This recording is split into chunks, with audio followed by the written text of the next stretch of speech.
So we're going to do a quick refresher on the introduction and the conclusion. So just a quick refresher on the hook.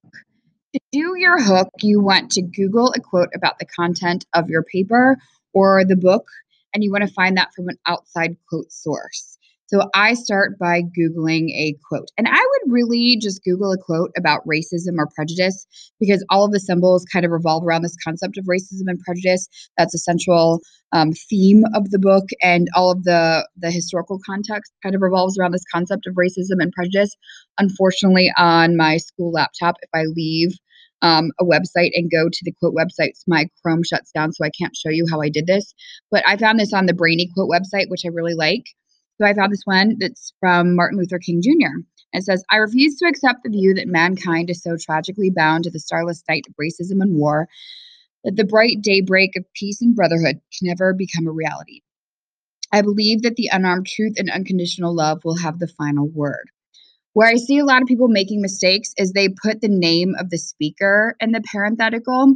You should actually be putting the name of the website in the parenthetical. So if you're getting it from Brainy Quote, you should put Brainy Quote here in the parenthetical citation.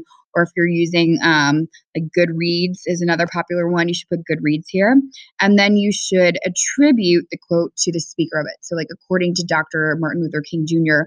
or whoever said the quote says or states. So use a verb of attribution, the speaker, a comma, and then give your quote. And then the name of the quote website should be in the parenthetical here.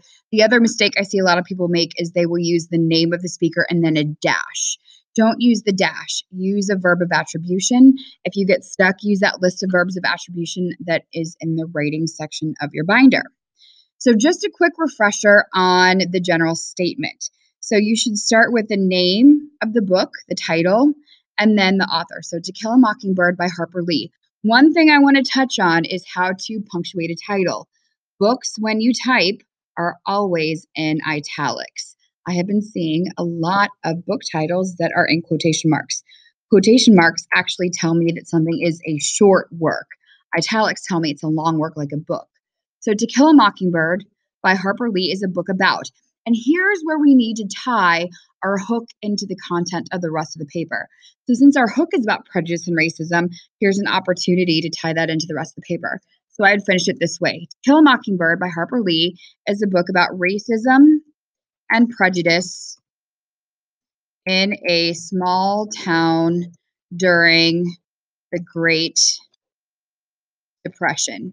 And now this tells people that you're tying this quote into the rest of the book, and it provides a time period for your readers. Next, you want to provide a 3 to 5 sentence summary of the book.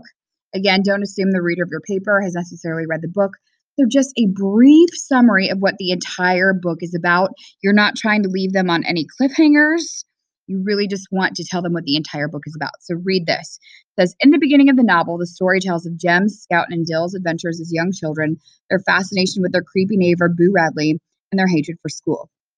The book, however, takes a more serious turn when their father, Atticus, takes the case of an African-American man, Tom Robinson, falsely accused of raping a white woman named Mayella Ewell. In the end, the children are saved by their mysterious neighbor, Boo Radley, when Mayella's father, Bob Ewell, attempts to murder them after their father proves that he is abusive towards his children in the court case. So it's not super specific. I'm not giving a ton of detail, but I am giving a beginning, a middle, and an end. And then I have my thesis statement, which we've already written. So hook is a quote. General statement, just to recap here, gives the title, the author, and it links that hook to the content of the rest of the book. Brief summary, 3 to 5 sentences, and then our thesis. Super easy. Let's come down and review our conclusion. Okay, so the conclusion, you want to start by rewording your first topic sentence. And I always kind of try and sum up what's in that whole body paragraph. And I start with a transition from that transition list. So I say, in conclusion, the blue jay, whoops, I have a little typo here. The blue jay, not summarizes, the blue jay symbolizes Bob Ewell because he is a bully in the same way blue jays are the bullies of the bird kingdom. So I'm saying the blue jay symbolizes Bob Ewell because, and I have a brief recap of how that happens. And then you're just going to do the same thing for topic sentence 2. and topic sentence 3. So, your second symbol or your third symbol. And if you're writing about theme, you're going to do the same thing for theme. If you're doing historical context, you're going to do the same thing here. So you're just going to reword what's in each topic sentence and provide a little because and a recap of what's in that body paragraph. Lastly, you want to reword your thesis statement. So all in all, birds and fences in the novel are symbols for prejudice and racism. And then lastly, when to link it back to the hook. So what I did is I paraphrased the quote. So I said, just like Dr. King says, love should have the final word over racism and hate. So I took his quote and I abridged it and put it in my own words, but kept the meaning the same. So that's really all you have to do is reword each topic sentence and provide a little summation of what was in the body paragraph, reword your thesis statement, and then paraphrase the quote that you used for the hook, and then you are done with your conclusion. Thanks for listening.